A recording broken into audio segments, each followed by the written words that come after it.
Welcome once again, my fellow manipulators of digital fate. I'm Richie, this is Capricorn. Today's deck is one that I've wanted to build for quite a while, but up until now, I just didn't feel like we had the right card pool to keep it consistent enough and really make it work in Standard.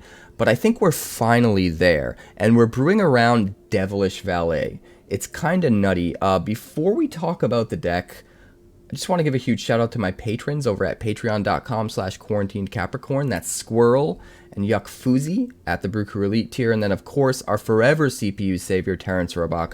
Thank you guys so much for your contributions. It does mean a lot. I've also noticed that Twitch has been a lot more supportive lately, so I appreciate everyone that's been tuning in on Twitch. We've gotten a bunch of gift subs and bits cheered, and just in general people being chatty and interacting over there, and I greatly appreciate all of that. You guys have been awesome, and it does mean a lot to me, especially this time of the year around the holidays.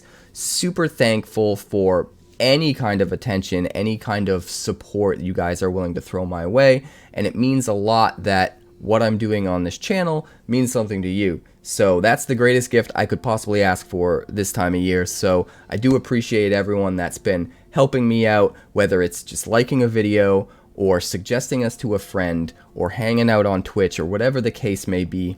Thank you so much for everything. Now, with all that sappy stuff out of the way, this deck is called Car Crash. And the idea here is we're using Devilish Valet, and we're using it with Anim Pakal, because Anim Pakal is going to allow us to go wide super quick without really having to spend any mana, and finally get Valet to where it needs to be to just alpha strike for the win out of nowhere. But beyond just Anim Pakal, there's a bunch of new cards that are able to synergize both with Devilish Valet and Anim Pakal that help increase the consistency of this so that you're not relying on comboing the two together. The fact that they can combo together is just a huge bonus, and that's where I think this deck really needs to be in order to finally be consistent enough to actually compete on the ladder. And I think we might be there or very close to it. But before we break down the deck, make sure you like, make sure you subscribe, do all the things. I do appreciate it a ton. Every little bit does help, especially this time of year. So if you wouldn't mind, smash that button, do the thing, tell your friends. I love you all to pieces. We're so close to 4K, I can't believe it. It's a miracle. It's a Christmas miracle, goddammit. Now, let's talk about the deck. Alright, so the core of the deck revolves around Anim Pakal, Thousandth Moon. This is a 1/2 human soldier for 3 mana. Whenever you attack with one or more non-gnome creatures, you get to put a counter on this, and then you get to make a number of gnomes equal to how many counters are on Anim Pakal, and those gnomes are immediately swinging in at the opponent. So the more counters we have on Anim Pakal, the more creatures we can make each turn when we swing. Subsequently, if we can make enough creatures all at once on the same turn, each of them is going to trigger Devilish Valet, and sometimes we can hit in with just one hit from a Devilish Valet that's enough to just end the game outright. This is a 3 mana 1/3 trample haste, and every time a creature enters the battlefield under our control, we double Devilish Valet's power.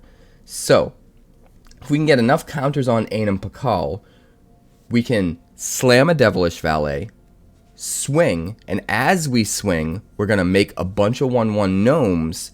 All of the gnomes are going to trigger the Devilish Valet, so it's going to go from 1 power to 2, then to 4, then to 8, then to 16, then to potentially 32, and we can just hit our opponent and kill them outright because we have trample here. So they're going to need one hell of an ability to block the incoming attack or instant speed removal to deal with something like that. So the idea here is sort of twofold. If we can build up Anim Pakal big enough, sometimes the gnomes just become so plentiful they can kill the opponent by themselves. But if that's not the case, we can use those gnomes to power up the Devilish Valet. And what's really cool is things that can put counters on Anim Pakal and therefore make it spit out more and more gnomes can also be used to put counters on Devilish Valet. And if we can increase the power of Devilish Valet to 2, 3, or 4 before we even start to double, then we don't have to double as many times, which means we don't have to play as many creatures in order to get to that 16 or 32 power that we need to end the game.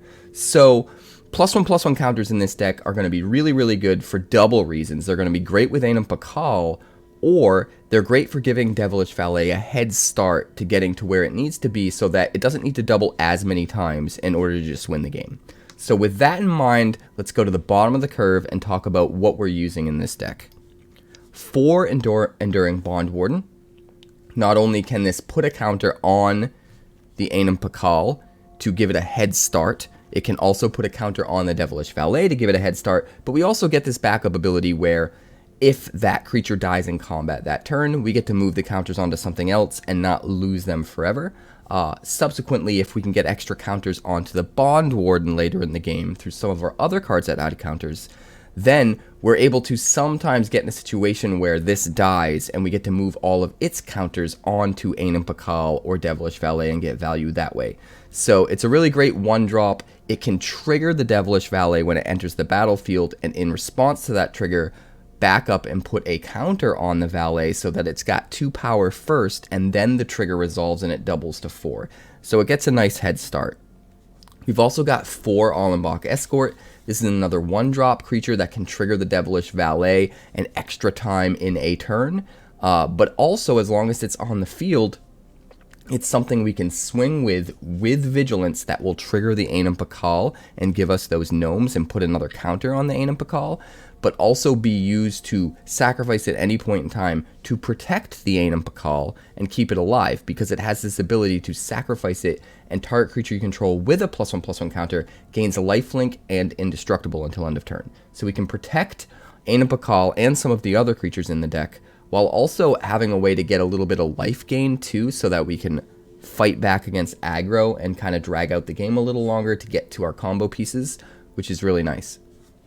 We've also got 4 Kumano faces Kakkazan, because it gets a little extra damage, it becomes a creature later on, but it kind of lines up perfectly with Devilish Valet. So on Chapter 2, we can jam an Anim Pakal or a Devilish Valet, have it come into play with an extra counter on it, which is going to be a head start for either of those cards. But then, on Chapter 3, Kumano flips, becomes a creature, and if the Devilish Valet is already on the field, that's a way to have a creature come into play and trigger the Devilish Valet an extra time that turn without spending any mana at all. So Kumano faces Kakkazan's perfect in this deck. And since we're running with a ton of counters, and Kumano faces Kakkazan, which can set us up with a turn 1 play that gets us an extra counter on a creature that we play on turn 2, it makes perfect sense moving into our 2-drops to play Dusk, Legion, Duelist. So we're running 4 of these, 2 mana, 2/2 Vigilance. Whenever 1 or more counters are put on it, we get to draw a card. So this is a great play after a Kumano faces Kakkazan to immediately draw a card. It's great later in the game when we have multiple ways of putting counters on our creatures. We can draw some extra cards. It's also a nice way of diverting some of the removal out of our opponent's hand before we start dropping our 3-drops that are actually a lot more important. So really great card for this deck. We've also got Invasion of Gobakhan. This is a really good piece of removal that makes it so that whatever we're most worried about in their hand, it's going to take them a lot longer to play. So whatever they're going to play next turn, we can make sure and tax it, make it cost more, drag out the game, which is what we need to do. But also, if we can manage to swing at this and flip it into Light Shield Array, now we're able to put +1/+1 counters on all of our creatures that attacked at the end of our turn. And because we're going so wide with tokens from Anim Pakal, we can actually get a ton of value on this. But even if we're not doing that, even if we don't have an Anim Pakal yet, say we're just swinging with Devilish Valet and maybe another random creature, like being able to get extra counters on the Valet and getting that head start to being able to get to lethal without having to double it as many times, sometimes that helps us get to a point where we only need to maybe play a couple creatures from our hand organically to get Devilish Valet to a point where it can just end the game on its own without having to jump through the hoops and the tricks of something like an Anim Pakal. So having extra ways to make Devilish Valet work in this deck without 100% relying on the Anim Pakal is really important. And Invasion of Gobakhan is a good way to do that while also protecting our entire board state, including the Anim Pakal if we end up getting it. So absolutely perfect card here. We've also got 3 Recommission. Now this is a way, if they do kill our Anim Pakal or some of our other high value targets, we can just bring it right back into play with a Recommission, and not only that, it comes in with an extra counter. So it's going to get a head start. The Devilish Valet, if we bring that back, it'll get a head start. If we need to bring back a Dusk Legion Duelist, we'll draw a card off of it right away. It's really, really good in this deck. It does suck against exile removal because we won't get the opportunity to use it, and there's a lot of exile removal around, but there's still plenty of ways our creatures can die in combat or be killed by normal removal, where this Recommission is going to provide a ton of value and get us back in the game and help us come back from maybe a little bit of a tempo loss. We've also got 3 Regal Bunnicorn, because if we're going super wide with gnome tokens from Anim Pakal, as well as a bunch of other stuff that we're jamming onto the board, it makes perfect sense to play Regal Bunnicorn, have this big creature that has a target on its back that, again, just like the Duelist, is something that our opponent absolutely needs to deal with and remove, and that takes some of the focus off of the Anim Pakal itself and some of our higher value 3-drop creatures, and there's a better chance those creatures will survive and they'll run out of removal before they get to those creatures if we make it so they have to use it on something like a Regal Bunnicorn. So it's kind of a dual purpose here. If it happens to survive, it's hugely impactful in a deck like this, but it's also something where we can jam it on 2, get their removal out of their hand, and clear the way for some of our better, more important spells. We've also got 1 Inti. This is a new card from Lost Caverns of Ixalan. It's a 2/2 legendary human knight for 2. And whenever you attack, you may discard a card, and if you do, you put a counter on something. It gains trample until end of turn, and when you discard 1 or more cards, you exile the top card of your library, and you may play that card until your next end step. What makes this guy so great is you don't have to attack with it in particular. So you can slam it after you already have a different creature down that you're going to swing with, and you can immediately still get those triggers by attacking with a different creature. You can put the counter on that creature, give it trample, exile a card so that you get more card advantage in second main phase. It just does a lot. It provides a lot of value, but it's another way we can put extra counters on Anim Pakal or Devilish Valet or whatever we need to, and build up those counters organically that way. So card advantage fits into our synergies, just kind of a perfect 2-drop for this deck.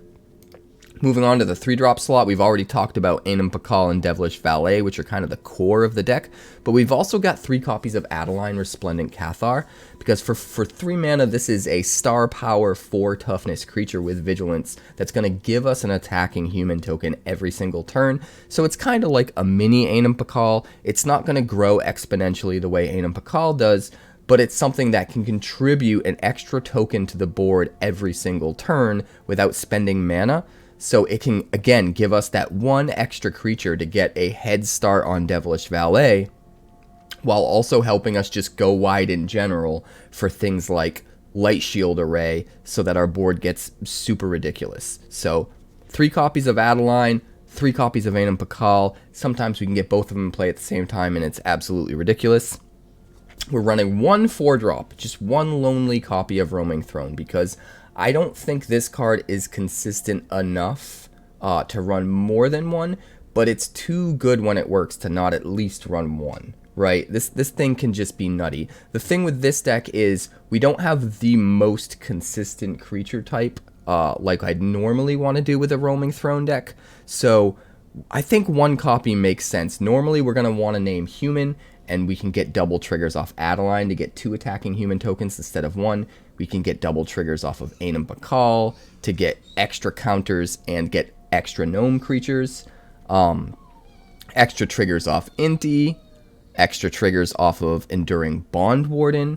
So there's value to be had there, but we can also pivot and name different creature types depending on the situation and depending on what's going to be best for us. So sometimes we might want to name like Vampire or Soldier so that we can draw extra cards off of Dusk Legion Duelist. Except we can't do that, right? Because it specifies it only triggers once each turn. So that actually won't work. But what we can do is we can name Devil or Warrior. I think Warriors probably would make the most sense. And we get double triggers off the Devilish Valet. So if we happen to be in the right board state where we can win outright, we can just name like Warrior with Roaming Throne.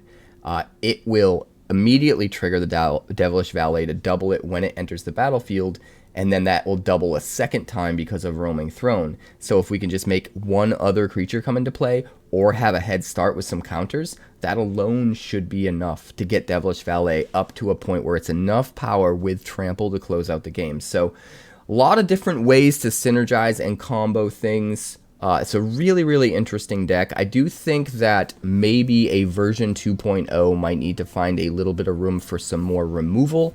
Right now, we're mainly relying on the Invasion of Gobakhan to get things out of the way and then out-tempo our opponent, go over the top with value, which usually we can do. But I do think we might want to explore some removal in a version 2.0. But just as a core idea, this deck has been doing a ton of work. It was undefeated in my first 5 games, and then I lost a couple games over my next 6 or 7, but it was doing super well. We're running 1 Cavern of Souls, because sometimes we can just name human or whatever we need to, and it works fine. We've got 1 Plaza of Heroes, because we have enough legendary creatures that we can make 1 work. And then 1 Thran Portal, just to help the consistency of our red-white, because there's so many things that need very specific colors of mana in this deck. So we really want to go with that 1 extra Thran Portal there, just to kind of make sure our colors work. It's kind of like a 13th dual land in a way. 4 Sundown Pass, 4 Battlefield Forge, 4 Restless Bivouac, which in this deck is amazing because when it swings, it gets to put a counter on something. So it plays into all of our synergies. And then 1 Sokenzan, 1 Eiganjo, 4 plains, 2 mountain, 23 lands seems perfect for this deck, and it works. It really does get wins. I mean, sometimes we come up against certain decks that give it a little bit of trouble. I'll let you guys see that for yourself in the games. The games are pretty wild, and I had a lot of fun with this one, so I recommend giving it a whirl if you don't have to craft too many wildcards to make it happen. Super fun. Let's check out the games. Let's see. I'm eating chocolate. They have fortunes. This one says, embrace the spirit of giving. Well, if I could reach through the screen and give you a chocolate brownie, man, I would. We'll keep it.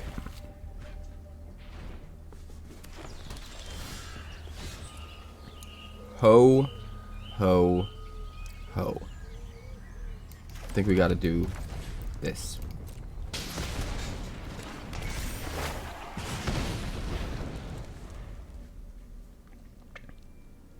I'm eating fortune chocolates.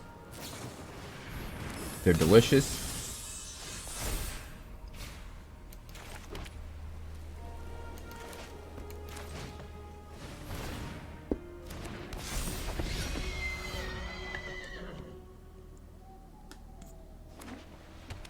Dude, chocolate oranges are the best. Well, they're not the best, but they're damn good.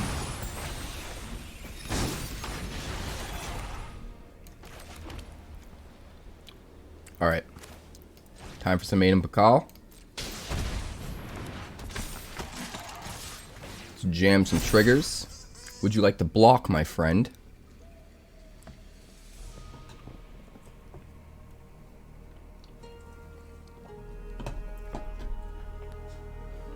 Do you think he's just going to give up? He might just give up. Alright, we hit him for 3. He's still 1 mana away from Sunfall, if he's even using it. He's playing Naya, so I don't know.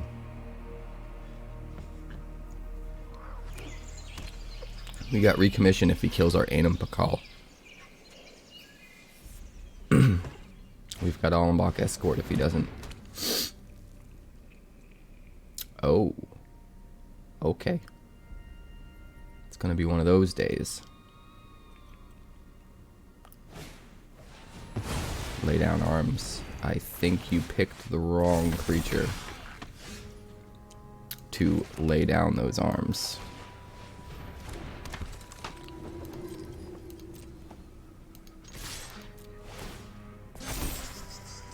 Oh boy. Coming in hard, guys. Coming in hard. Taking a swig of Coca-Cola.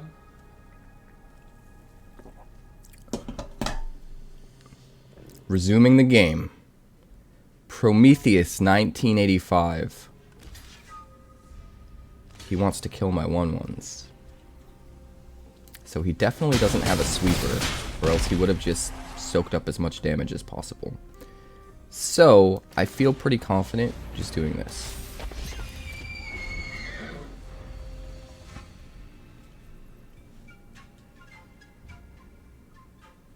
Ho ho ho, indeed, Ace. Welcome to the stream. Now I have a machine gun.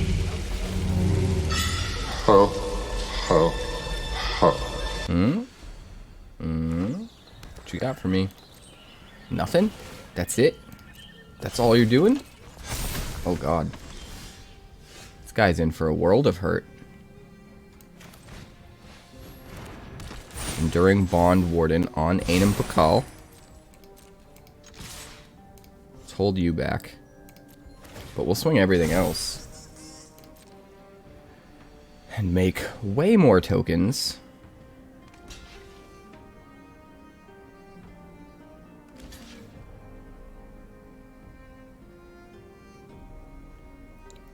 So you want to trade with Etching? Or eat up a 1/1 and take an extra point of damage? Okay. It's gonna do it that way.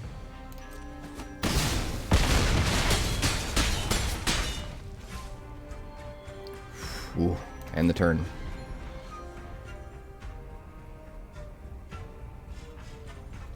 Recommission is pretty rad. Didn't work out this game because, you know, exile removal. This doesn't really have any of the payoffs we want. But we have all of our mana that we would need. And we have a turn 2 Gobakhan to stall our opponent. I'm going to keep it.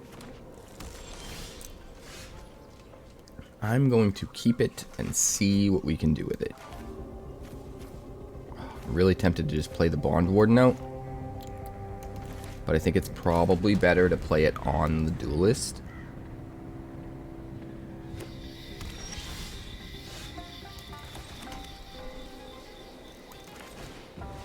If they kill it, we can recommission it. So I think I want to play it before Gobakhan. Because if they don't kill it, then we have the chance to attack the Gobakhan. Another Sundown Pass. Let me think. We're going to jam Invasion of Gobakhan. Virtue of Persistence, Trespasser, Flesh Gorger, Tear Ass. I don't like Tear Ass. I don't like Tear Ass at all. We're going to get rid of the Tear Ass. For now. And we're going to do a little bit of this. Draw a card.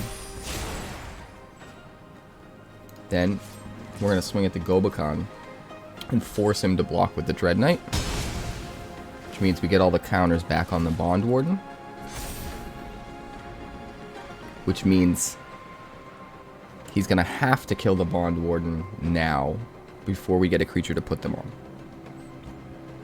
Oh, excuse me. And he does. I read you like an open book. Alright, we're going to go...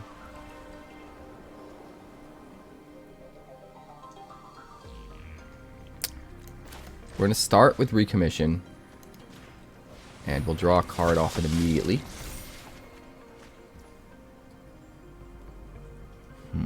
Do we play out the other Duelist?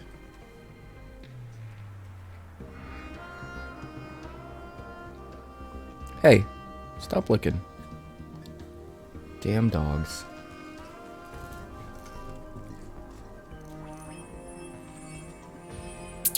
I think if both Duelists could swing for 3 and have a chance at flipping the Gobakhan, I think I would.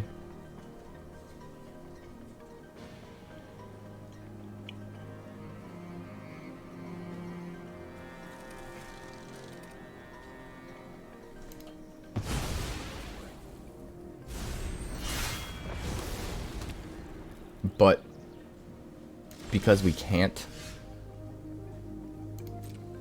I think it's probably better to do this. He'll tear asunder it. It's going to take all of his mana.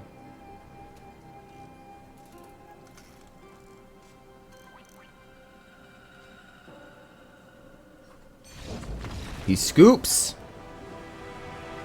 He doesn't want to tear ass. Wow. We're 4-0, guys. 4-0. You know what I blame?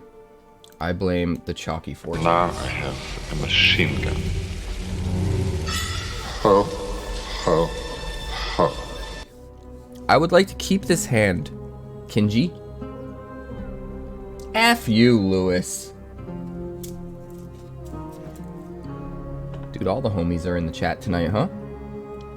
I agree, Ace. Absolutely no tear ass.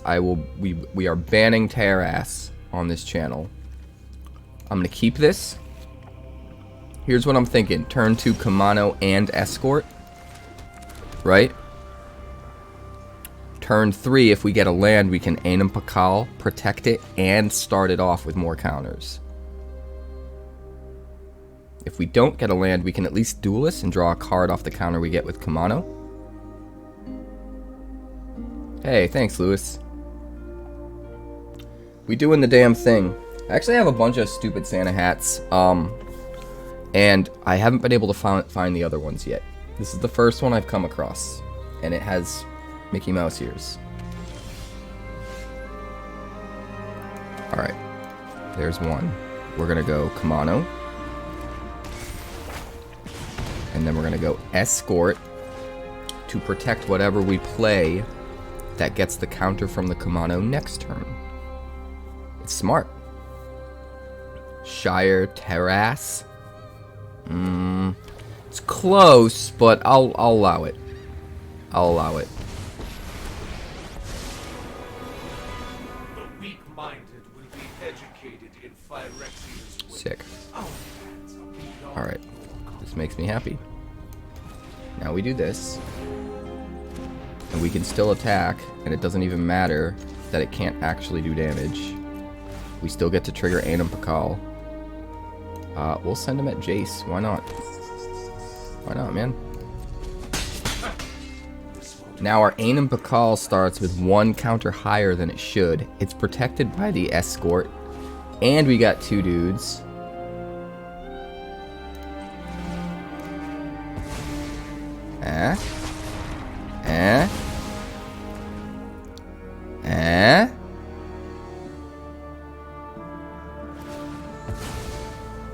Ooh, he's getting rid of his Jace. We can improve on your ideas.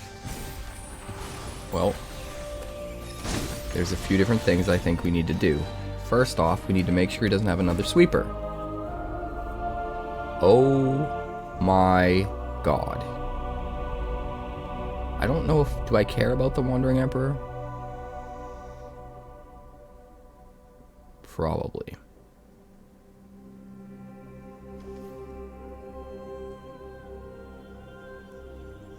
I have difficult decisions now. If I don't hit the Emperor this turn, he will use it to get rid of Anim Pakal no matter what. And my Escort can't protect it. Wait, I can get Hexproof from the Light Shield Array.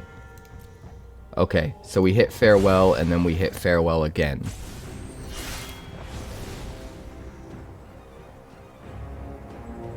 Alright, that makes sense. I like it.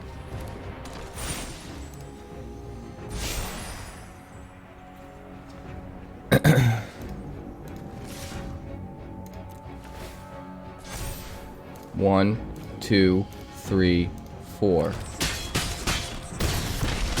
Oh, baby. Gobakhan is flipped. Gives everything a counter. And now when he tries to Wandering Emperor or Anim Pakal, we sack the Light Shield Array.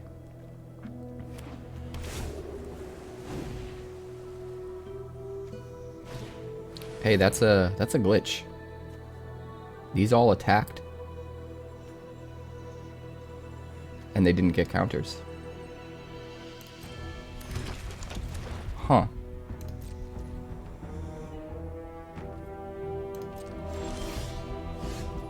See, that's why we think ahead, because we have another Invasion of Gobakhan, and we hit the second farewell. See? Planning ahead. As long as we found a way around the Wandering Emperor that wasn't the Gobakhan, we'd be able to get both Gobakhans off to get rid of both farewells before he got his 6th land to play them. Alright, I'll keep this. We are going to jam the Bondwarden first, because I don't see another turn where we're going to have time to play him.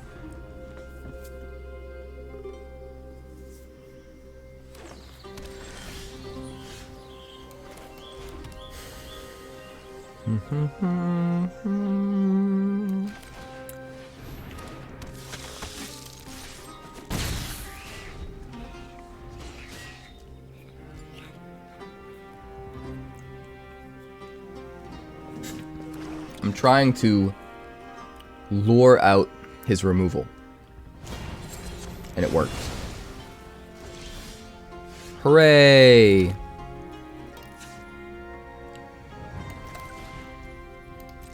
Doesn't mean we're out of the woods yet. He still probably has more removal for Anim Pakal. We shall see.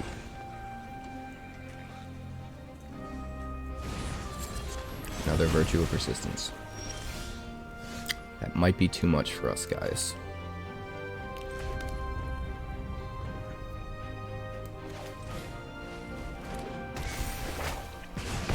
It might be too much. We'll see.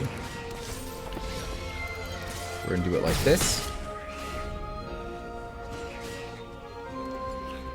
See what we can see. Hello, Izzy. Okay, things are looking good for us right now.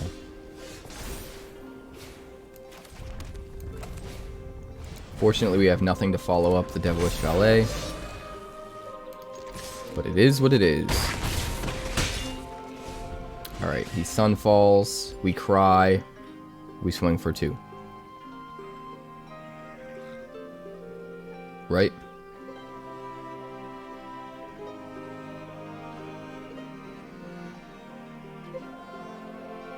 Interesting. Why Valet is here? Because Valet is awesome in this deck. Everything in the deck is focused on either making a bunch of critters or putting counters on things. If we can start Valet off with counters, he needs way less critters to come into play to double him. And if we don't start him off with counters, but we can make a bunch of critters with like an Anim Pakal, that's also a way to make him go way over the top. So there are multiple ways to abuse him in this deck. And we are absolutely going for it.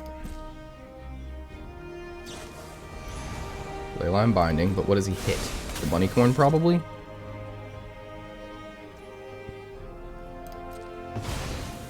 Takes 8.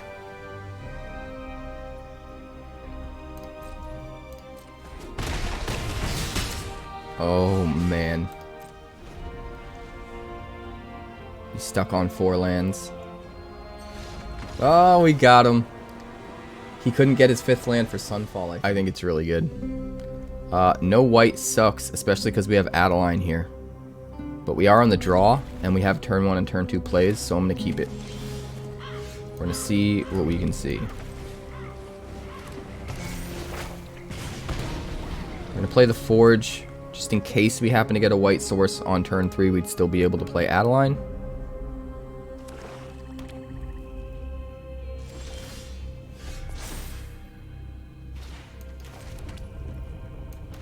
Alright. Inti's coming down, which means you will not be able to cut him down. I mean, we might just discard the Adeline to the Inti, to be completely honest. Hey, never mind.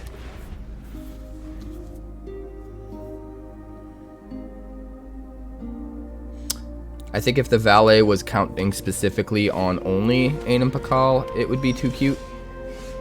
But since that's just plan A, and there's a bunch of other ways to make valet work decently, I think it's actually fine. Alright, well, we're gonna get down to valet first.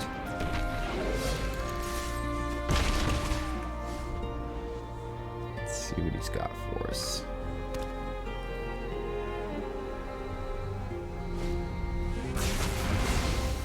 He's got a sweeper. That's wonderful. Another valet. Let's go.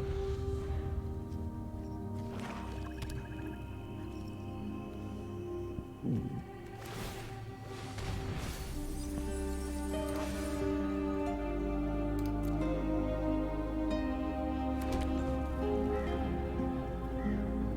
Show me what you've got.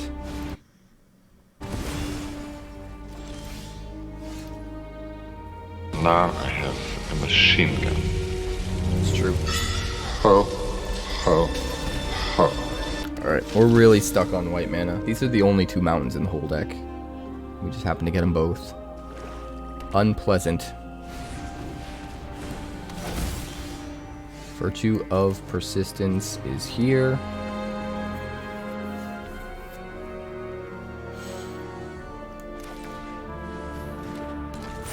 I think this is too good to not do. Well, our options are kind of limited because of that.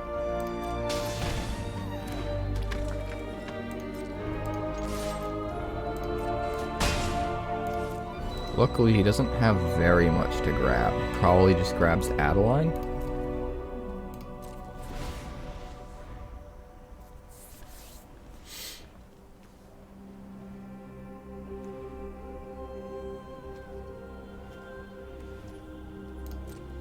Yeah. Kinda had a feeling.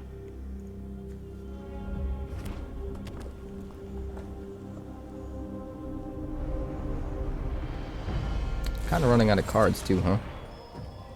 Decadent Dragon, sure. What is he, just take my whole deck? Realm Breaker, Decadent Dragon. What else you got in there?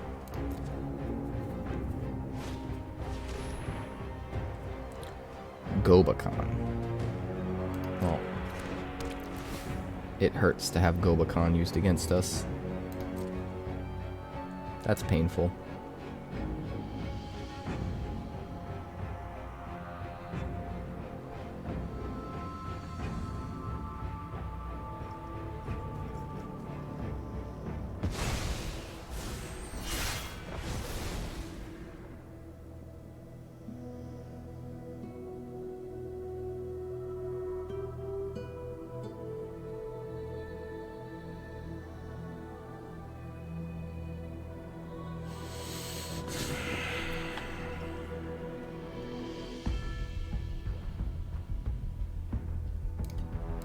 Hello.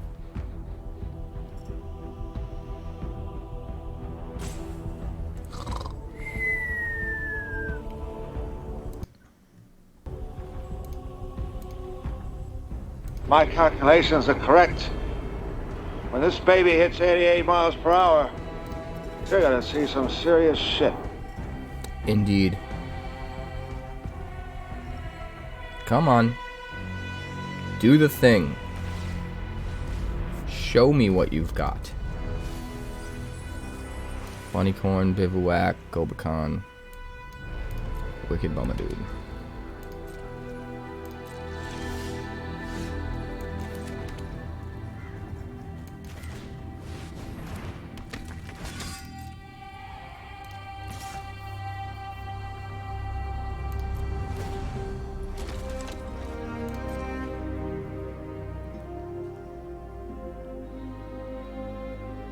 What you got for me?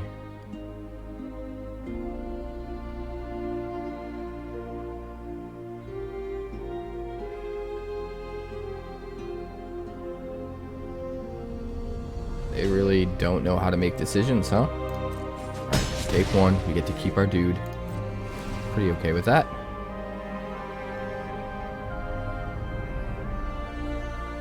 probably name Human with the Roaming Throne.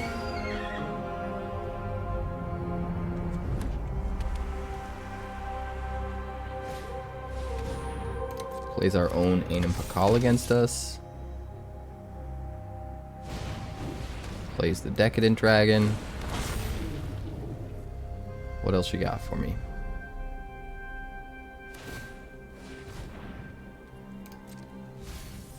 Why don't you do that first?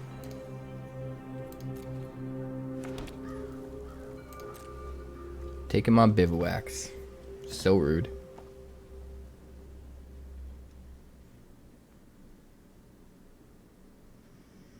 Would you like to swing? You would like to swing.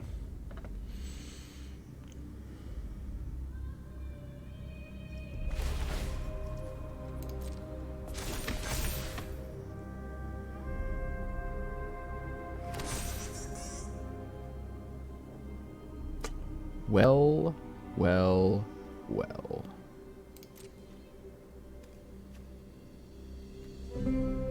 We're gonna go... Wish this guy had a counter on him.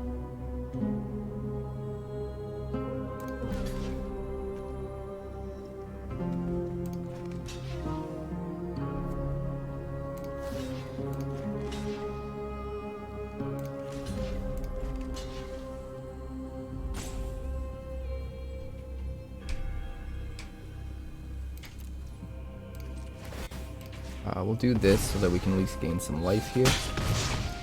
We're gonna have to lose something no matter what.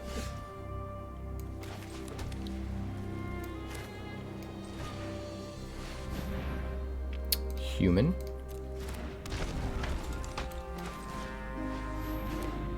Back up. One here. One here.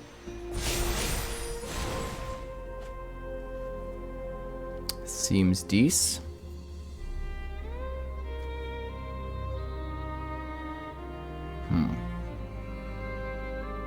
Trade that for the Bunnicorn.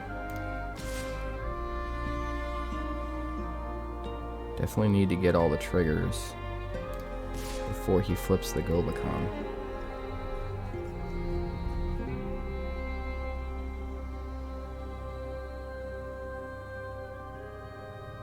Do we just swing everything? Maybe we just swing everything.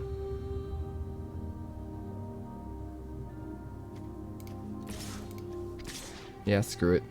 It says the backup ability, so it'll put its counters on things.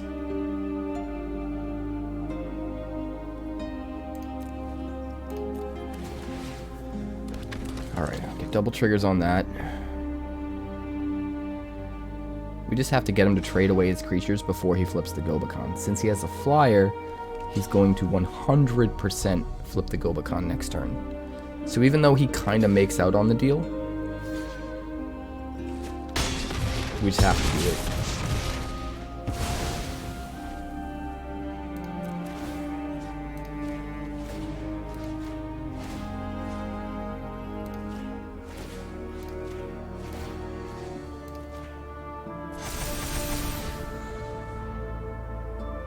Whoa.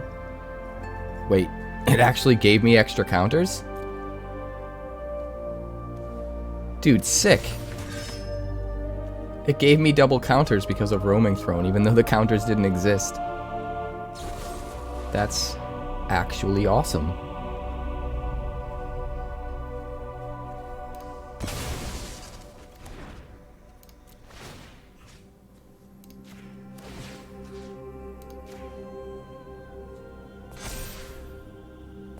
Dude, holy shit. And then I got double again. Let's go.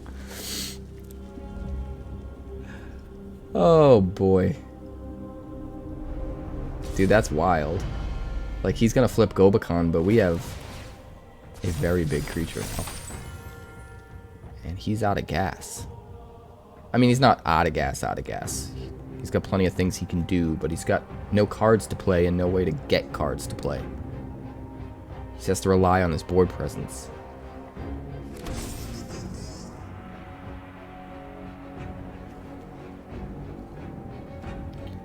Alright, we're gonna kill the human token. Because he has to attack with non-gnome creatures in order to get gnomes off of Anim Pakal. And we want him to have to attack with a good non-gnome creature. I mean, he's got the dragon no matter what, but still.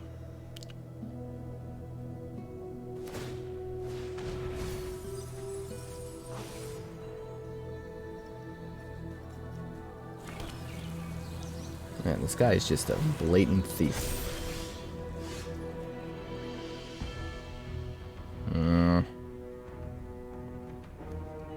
It's kind of a bummer. If we swing, he just, what, blocks with a Bivouac? That feels really bad.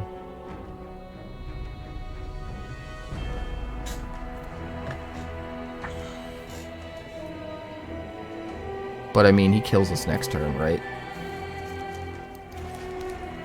Alright, pass the turn.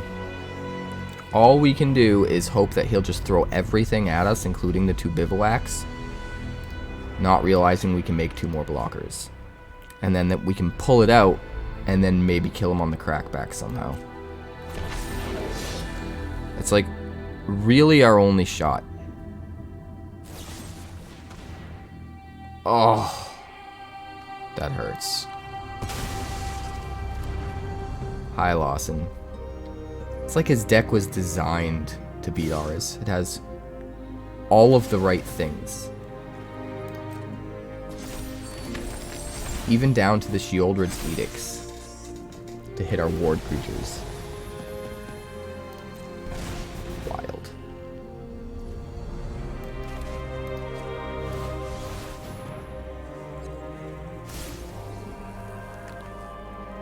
We would have been fine if it wasn't for the trample. And I would have gotten away with it too if it wasn't for those damn kids.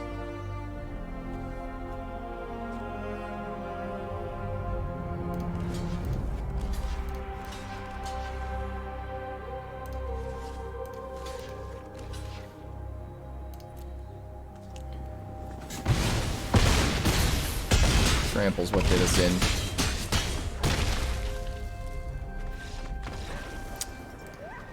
He used our own deck to beat us. I'll keep this. This looks fine. We're gonna start with this and this.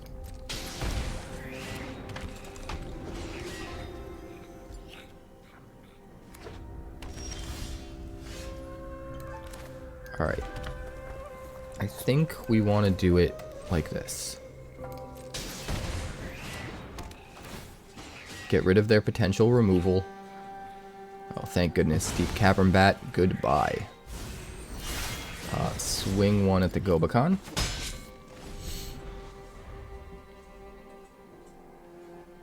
If we had played a creature instead, we could have played Gobakhan this turn and swung at it to defeat it.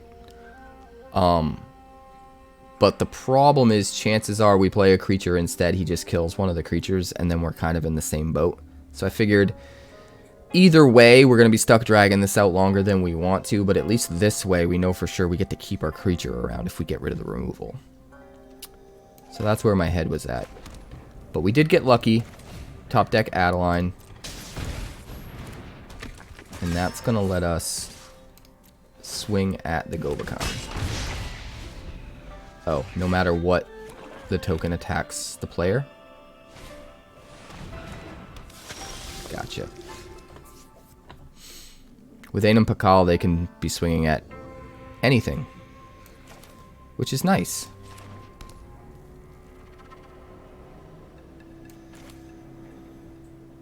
Alright, we definitely got to jam it.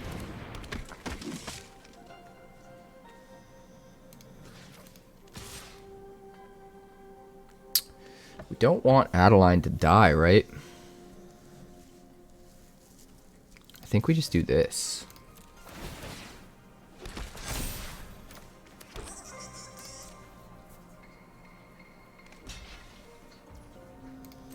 Alright. Flip the Gobakhan. We'll get to put some counters on a couple things. But most importantly, we now get the protection of the Light Shield. And that's absolutely the most important part of this. Now we can swing through the Preacher without having to worry. Praiser. Let's see what he grabs.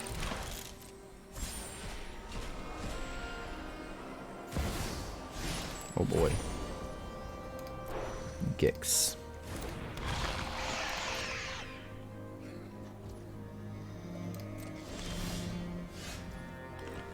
Alright.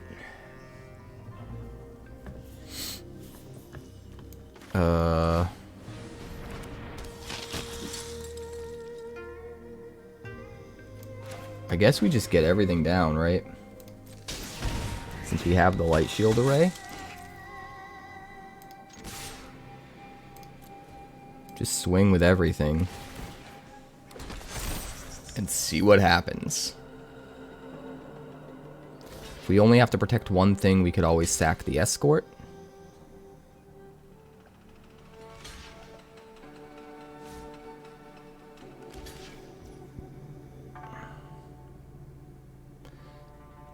What's more important, Adeline or putting counters on all of these things?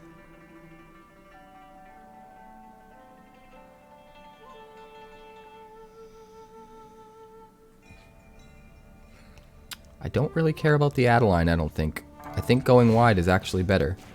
Let's do this and gain some life. Because now we get a bunch of counters on things. Which means Anim Pakal is going to make exponentially more creatures now. Which is kind of better than the extra creature we get from Adeline, I think. Chapter 1 hits my Regal Bunnicorn.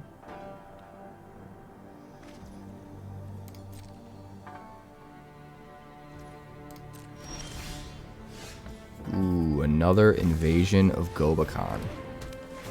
It's pretty good.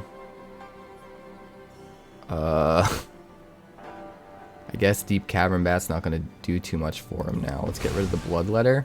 He can still play it next turn, but he can only play one thing.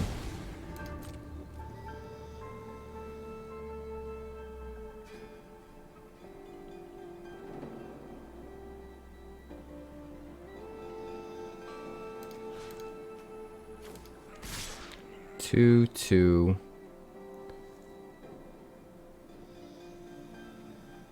1/1/1.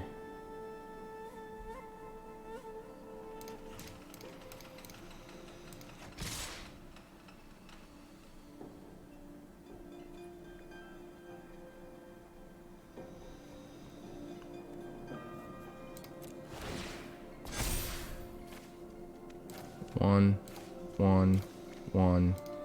Here. So no matter what, that Gobakhan's gonna flip and draw some cards.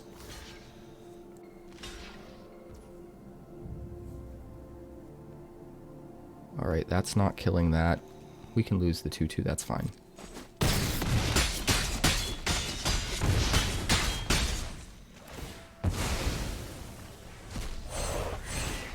Alright, that's gonna put counters on our Duelists, as well as another counter on the Anim Pakal. We're going to draw some cards. Of course we draw lands, but it's fine. We've drawn less lands than we should have by now, so I don't mind it. And one of them's a Bivouac, so...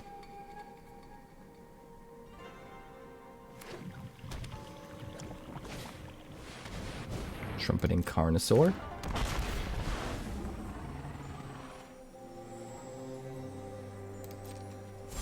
Flanker would be a really good addition to this deck for sure.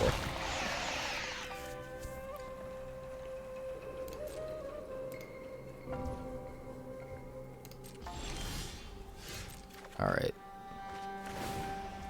There's no stopping what can't be stopped.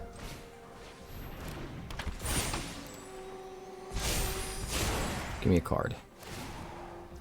Thank you. Recommission. Get back. Adeline. 'Cause why not? And all swing.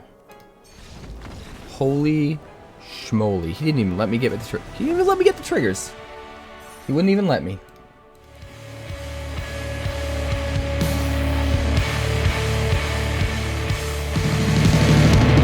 Thanks so much for checking out my channel. I'd like to give a huge shout out to all of my patrons over at Patreon. Without you guys, this channel would not be possible, so honestly, thank you from the bottom of my heart for all of your contributions. If you haven't yet, like and subscribe. The more likes we get and the quicker we get them, the bigger this channel will grow and the faster it will grow. I'd love nothing more than this channel to become something very special for you guys, but it's entirely up to you how fast that happens. Also, if you'd like more deck text, that's somewhere over there. And if you'd like to see what else the channel's been up to lately, that's somewhere up that way. Also, subscribe, circle below, do all the things.